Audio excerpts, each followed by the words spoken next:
আবারও এক ছবিতে দুই বিশ্বাস, সাথে প্রথমবার আছেন আদর আজাদ। আমি আবার দীর্ঘ 2 বছর পর একটি সিনেমা করতে যাচ্ছি। একক নয়, ঢাকায় যৌথ আয়োজনে হবে পাকিস্তানের শিল্পী আতিফ আসলামের কনসার্ট। সম্পর্কের গল্পে নিজের 470তম নাটক পরিচালনা করছেন চয়নিকা চৌধুরী। উমরাই গেছেন ওমর সানি, জায়েদ খান। বন্ধুকে বিয়ে করছেন মধুমিতা সরকার। দর্শক সবাইকে আমন্ত্রণ। শুরু করছি Walker footwear presents showbiz and style 24। দেশ বিদেশের বিনোদনের নানা খবর সাথে নিয়ে আছি আমি শাহরিন জেভিন। আবারও বিশ্বাসের পরিচালনায় বিশ্বাস। দর্শক, বলছি বন্ধন বিশ্বাস আর অপু বিশ্বাসের কথা। লাল শাড়ির পর এই দুই শিল্পী নির্মাতা এক হয়েছেন সিক্রেট ছবিতে। সোমবার রাতে আনুষ্ঠানিকভাবে হয়েছে এই সিনেমাটির মহরত, যেই ছবিতে অপু বিশ্বাসের নায়ক আদর আজাদ। প্রথমবারের মতো একসাথে বড় পর্দায় আসবেন অপু বিশ্বাস, আদর আজাদ। সিক্রেট ছবিতে দেখা যাবে এই দুই শিল্পীকে, যে সিনেমার আনুষ্ঠানিক ঘোষণা দিতেই এই আয়োজন। সংবাদ সম্মেলনে অপু বিশ্বাস বলেন, মাঝে বেশ কটি ছবিতে অভিনয়ের প্রস্তাব পেলেও সবগুলো ফিরিয়েছেন তিনি। নিজেকে নতুনভাবে পর্দায় আনতে এমনটা করেছিলেন এই অভিনেত্রী। আমি আবার দীর্ঘ 2 বছর পর একটি সিনেমা করতে যাচ্ছি। সেই সিনেমায় আমি ওনাকে আমার সহশিল্পী হিসেবে পাচ্ছি, এবং আমি আরো একটি খুব লাকি বলবো, আমার পাশে যে নায়ক আছেন, যে মানুষটি পরীক্ষিত ছোট পর্দায়, বড় পর্দায়, তাকে আমরা ওয়েলকাম করছি। কারণ আমি এবং আদর আমরা দুজনেই যেহেতু বড় পর্দার মানুষ, আমাদের শুরুটাই বড় পর্দা দিয়ে। সো ছোট পর্দার একজন হিরোর সাথেও আমরা সে স্ক্রিনটা শেয়ার করব। সিক্রেট ছবির গল্প নিয়ে বেশ আশাবাদী নায়ক আদর আজাদ। সিনেমায় অপুর আরেক নায়ক পীযূষ সেন। অবশ্যই আমার অনেক বড় একটা পাওয়া এখানে। আমার পাশে ঢালিউড কুইন বসে আছে, তার সাথে স্ক্রিন শেয়ার করতে পারাটাও অনেক বড় একটা ব্যাপার। আর আমাদের পীযূষ ভাইয়ের কথা যদি বলি একটু যোগ করে, যে সিক্রেটটা কেন ভালো হবে, শুধু এতটুকু বলি যে MK প্রোডাকশন, এটা বাংলাদেশের এমন কোনো মানুষ নাই যে জানে না। সো যেরকম Piyush Sen as a producer হিসেবে পরীক্ষিত, অ্যাজ এ অভিনেতা হিসেবেও পরীক্ষিত। যখন আমাকে গল্পটা শোনানোর পরে যখন আমাকে বলে যে কো আর্টিস্ট অপু বিশ্বাস, তখন আসলে আমার মাথার মধ্যে এক ধরনের ঘুরছে যে ও অপু বিশ্বাস, ওনার সাথে আমি স্ক্রিন শেয়ার করতে পারবো। সত্যি কথা বলতে বাংলা চলচ্চিত্রের যদি কোনো রাজা থেকে থাকে, সেটা হচ্ছে যে আমাদের সবার প্রিয়, আমাদের আইডল বা সুপারস্টার শাকিব খান। আর বাংলা চলচ্চিত্রের রানী হচ্ছে আমার পাশে বসা, সে হচ্ছে অপু বিশ্বাস। লাল শাড়ির পর আবারও অপু বিশ্বাসকে নিয়ে চলচ্চিত্র পরিচালনা করেছেন বন্ধন বিশ্বাস। তার প্রত্যাশা সিনেমাটি ভালো লাগবে সবার। সবকিছু মিলে আমরা একটি সমসাময়িক এবং মানসম্মত চলচ্চিত্র নির্মাণের চেষ্টা আমরা করে যাচ্ছি এখন দ্রুত। সেই জায়গা থেকে সিক্রেট মুভি আপনাদেরকে আমি এতটুকু বলতে পারি যে আপনারা শেষ দৃশ্য পর্যন্ত বসে থাকতে হবে এই সিনেমার গল্পটা দেখার জন্য। নতুন গল্প, নতুন জুটি, বড় বাজেট, সব মিলিয়ে সিক্রেট দর্শকদের মাঝে অন্যরকম উন্মাদনা তৈরি করবে বলে আশা শিল্পী নির্মাতার। রাশিকা হোসেন, চ্যানেল 24, ঢাকা। একক নয়, ঢাকায় যৌথ আয়োজনে হবে আতিফ আসলামের কনসার্ট। আয়োজকদের পক্ষ থেকে এমনটাই জানানো হয়েছে। স্পিরিটস অব জুলাই কনসার্টটি করবে জানানো হলেও পরে তাদের সাথে যুক্ত হয়েছে live entertainment platform main stage. যৌথভাবে আয়োজিত মেইন স্টেজ শো 2025 শিরোনামের কনসার্টটি অনুষ্ঠিত হবে আগামী 13 ডিসেম্বর পূর্বাচলের বাংলাদেশ চায়না ফ্রেন্ডশিপ এক্সিবিশন সেন্টারে, যেখানে পাকিস্তানের শিল্পী আতিফ আসলামের পাশাপাশি থাকবে ফুয়াদ, নেমোসিস সহ আরও বেশ কজন দেশীয় শিল্পীর পরিবেশনা। জানা গেছে কনসার্ট থেকে লভ্যাংশের 40% দেওয়া হবে জুলাই শহীদ স্মৃতি ফাউন্ডেশনকে, যা ব্যবহার হবে জুলাই আন্দোলনে শহীদ আহত ও তাদের পরিবারের স্থায়ী পুনর্বাসন প্রকল্পে। আয়োজকদের ভাষ্য, এটি শুধু বিনোদনের আয়োজন নয়, সমাজের প্রতি দায়িত্ববোধ ও ভালোবাসা ছড়িয়ে দেওয়ার মাধ্যম এই কনসার্টটি। পারিবারিক সম্পর্কের গল্পে নিজের 470তম নাটক বানাচ্ছেন পরিচালক চয়নিকা চৌধুরী, যার নাম লাইফ ইজ বিউটিফুল। রাজধানীর উত্তরায় চলছে একক নাটকটির দৃশ্য ধারণ, যে গল্পের প্রধান 4 চরিত্রে অভিনয় করছেন আবুল হায়াত, ডলি জহুর, প্রান্তর দস্তিদার, তসনুভা তিশা। পরিবার যখন সুখের হয় তখন জীবনটা হয়ে ওঠে সুন্দর। তেমনই এক গল্পের নাটক লাইফ ইজ বিউটিফুল। শুটিং সেটে ঢুমাতেই দেখা গেল টেবিলে খাবার সাজিয়ে শ্বশুরের জন্য অপেক্ষা করছেন ছেলের বউ। পরের দৃশ্যে নির্মাতার নির্দেশে ক্যামেরায় ধরা দেন শ্বশুর। রাজধানীর উত্তরার একটি শুটিং হাউসে চলছে লাইফ ইজ বিউটিফুল নাটকের শুটিং, যেখানে শ্বশুরের চরিত্রে আবুল হায়াত আর ছেলের বউয়ের ভূমিকায় অভিনয় করছেন Tasnuva Tisha. Life is beautiful, নাটকও বিউটিফুল। এটা আমার পেশা, এটা আমি ভালোবাসি, এটা আমার প্যাশন। সুতরাং যে নাটকই করি আমার ভালো লাগে। আর জয়নিকার নাটক স্পেশাল ব্র্যান্ডেড নাটক, এখানে অভিনয় করতে পারলে আমরা খুব স্বস্তি বোধ করি। আজকে এখানে আমরা যারা উপস্থিত আছি, আমরা শিল্পীরা, আমার শ্বশুর উনি আছেন, উনি যে চরিত্র করছেন আবুল হায়াত স্যার, আর আমার খুবই পছন্দের এবং অনেক শ্রদ্ধেয়। এটা একদম ডিফারেন্ট গল্প আমার আর প্রান্তরের, আমাদের দুজনের যেই কেমিস্ট্রির জায়গাটা, সেই জায়গাটা দেখতে হলে অবশ্যই আপনারা নাটকটা দেখবেন। লাইফ ইজ বিউটিফুল, দো life is not always beautiful, life is really difficult. গল্পে ছেলের বউকে নিয়ে যখন ক্যামেরার সামনে ব্যস্ত শ্বশুর, তখন ক্যামেরার পেছনে মায়ের সাথে আলাপচারিতায় মগ্ন ছেলে। যে 2 চরিত্রে আছেন ডলি জহুর এবং প্রান্তর দস্তিদার। আমি খুব মানে ভদ্র মা, ভদ্র শাশুড়ি, এবং আমার বউকে আমি খুব ভালোবাসি, বউর পক্ষ নিয়ে কথা বলি। তবে এখানে বউর পক্ষ নিয়ে কথা বলার স্কোপ হয়নি, তবে নাটকটা দর্শক দেখলে বুঝতে পারবে এটার মধ্যে রহস্য আছে একটা। এত সিনিয়র, এত শক্তিমান অভিনেতাদের সাথে, অভিনেত্রীদের সাথে কাজ করার অভিজ্ঞতাটা আমার একমাত্র চয়নিকাদির সেটেই হয়েছে। যদিও বা ডলি জহুর ম্যামের সাথে আমার এর আগেও কাজ করার সুযোগ হয়েছে, সেটাও চয়নিকাদির সেটেই। এবার আমার একটা অন্যরকম অভিজ্ঞতা হচ্ছে, কারণ আবুল হায়াত স্যার আছেন সেটের মধ্যে, উনি আমার বাবার ক্যারেক্টারটা করছেন। সো এটা তো আমি জানি না কতজন এতটা ব্লেসড হয় যে এত কম কাজ করার পরপরই এরকম একটা অভিজ্ঞতা করার তারা সুযোগ পায়। লাইফ ইজ বিউটিফুল নির্মাতা চয়নিকা চৌধুরীর 470তম নির্মাণ। অনুভূতি প্রকাশ্যে পরিচালক জানান, নাটকটির গল্পে দর্শক অন্যরকম এক ভালোবাসা খুঁজে পাবেন। সবসময় আমার মনে হয় লাইফ ইজ বিউটিফুল, কারণ আমার প্রথম নাটক এক জীবনেতে একটা ডায়লগই ছিল যে লাইফ ইজ বিউটিফুল। তো জীবন যেহেতু একটাই এবং বেঁচে থাকতে হলে যে নিঃশ্বাস নিতে পারছি, এটা অনেক বড় একটা ব্যাপার। আর এই সময়ে একদম সমসাময়িক ঘটনা নিয়েই তৈরি লাইফ ইজ বিউটিফুল। এখানে অভিনয় করেছেন আবুল হায়াত, ডলি জহুর, তসনুভা তিশা, প্রান্তর দস্তিদার, মন নামে একটা মেয়ে এবং থিয়েটারের কিছু ছেলে মেয়ে। আমার মনে হয় যে দর্শক পছন্দ করবে গল্পটার কারণে। মেকিং তো বলতে পারি না, এটা তো নির্ভর করবে, বাট গল্পটা সুন্দর, গল্পটার জন্য মানুষ বসবে। আর যারা অভিনয় করেছেন, আমি সবসময় বলি যে আমার গল্পটাই হচ্ছে হিরো। সো গল্পটার কারণে যারা অভিনয় করেছেন, নিঃসন্দেহে তারা অনেক বড় অভিনয় শিল্পী। আমার মনে হয় দর্শক মুগ্ধ হয়ে দেখবে। নির্মাতা জানান, নতুন বছরে দেখা যাবে নতুন নাটক life is beautiful. Gazi Anis, channel 24, Dhaka. দর্শক, এবারে 1 মিনিটে জেনে নেব দেশ বিদেশের বিনোদনের আলোচিত কিছু খবর।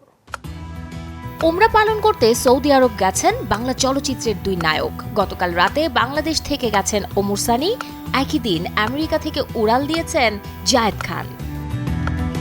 ছোটবেলার বন্ধুর সাথে সম্পর্কের সফল পরিণতি টানছেন কলকাতার অভিনেত্রী মধুমিতা সরকার। 23 জানুয়ারি দেবমাল্য চক্রবর্তীর সাথে মালাবদল করবেন তিনি। বিয়ের আসর বসবে বারুইপুর রাজবাড়িতে। দীর্ঘ 15 বছর পর 3 ইডিয়টস ছবির সিকুয়েল নির্মাণের ঘোষণা দিলেন পরিচালক রাজকুমার হিরানি। বলিউডের আলোচিত ব্যবসা সফল সিনেমাটির চিত্রনাট্য এরই মধ্যে চূড়ান্ত করেছেন তিনি। শুটিং শুরু আসছে বছরের মাঝামাঝিতেই। যৌন নির্যাতন মামলায় খালাস পেলেন মালায়ালাম তারকা দিলীপ। 2017 সালে এক অভিনেত্রীকে অপহরণ ও যৌন নির্যাতন মামলায় আসামি হন তিনি। দীর্ঘ 9 বছর পর যে অভিযোগ থেকে মুক্তি পেলেন দিলীপ।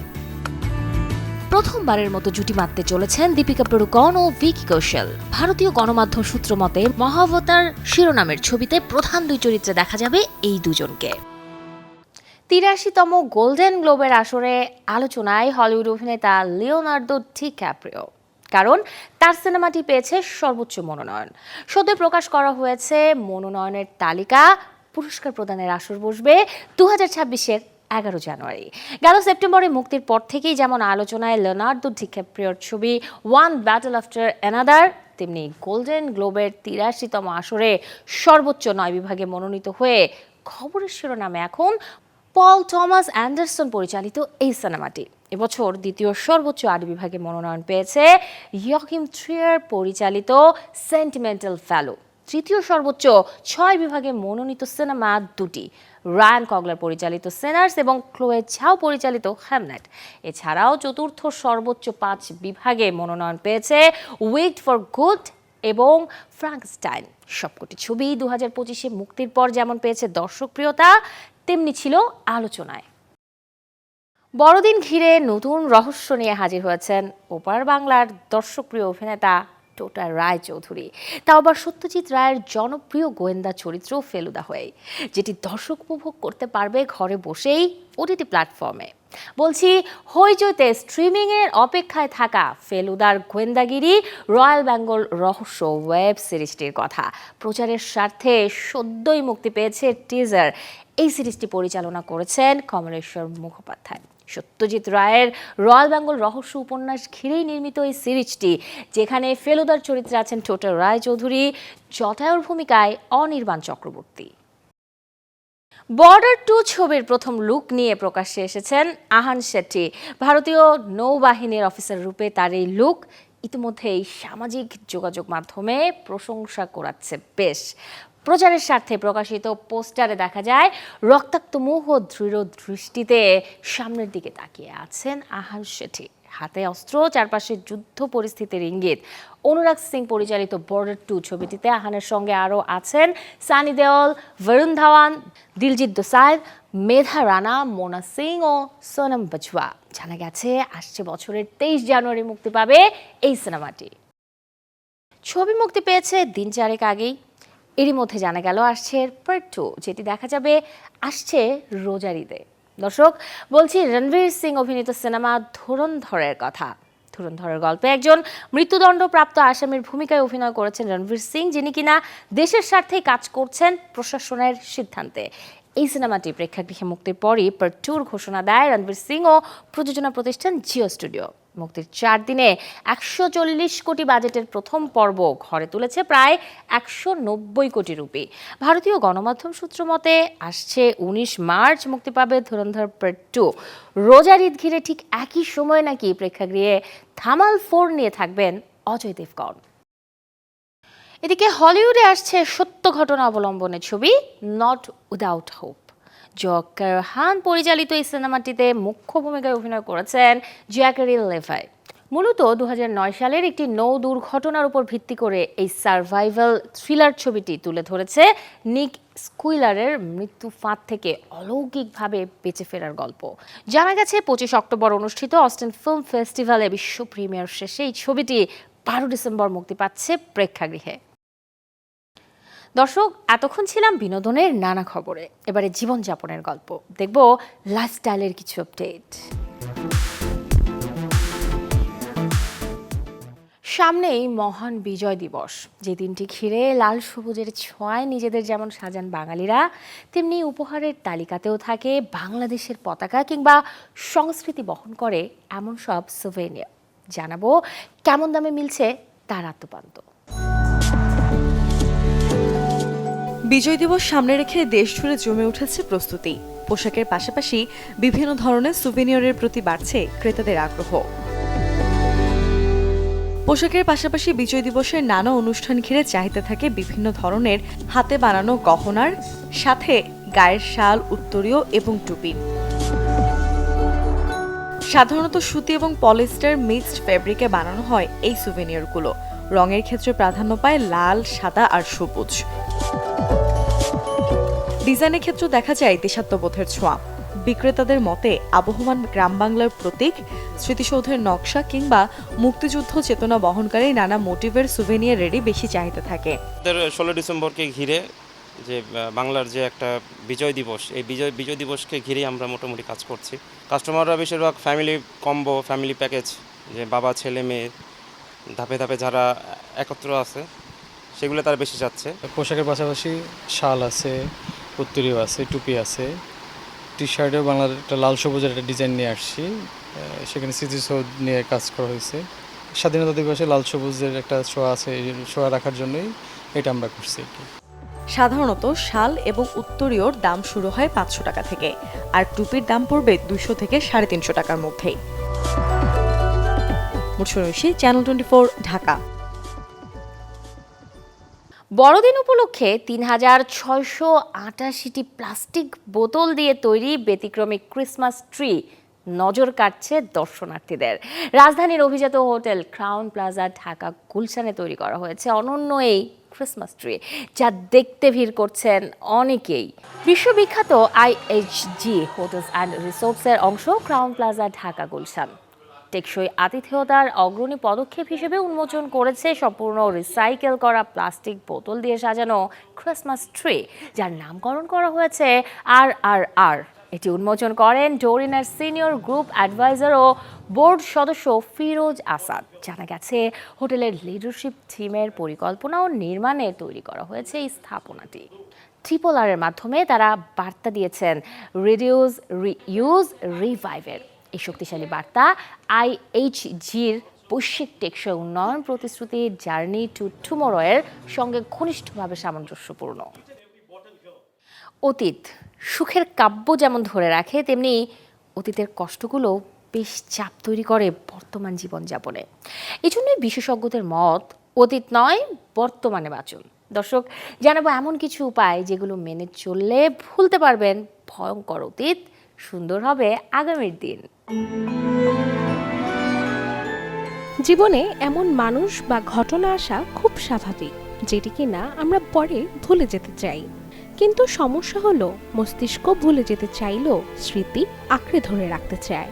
কিন্তু বিশেষজ্ঞদের মতে স্মৃতি পুরোপুরি মুছে ফেলা না গেলেও এর প্রভাব কমিয়ে মনকে ধীরে ধীরে মুক্ত করা সম্ভব। আর সেই মুক্তির পথে আছে 6টি কার্যকর মনস্তাত্ত্বিক কৌশল। প্রথমেই রয়েছে ইমাজিনেশন ডোর টেকনিক।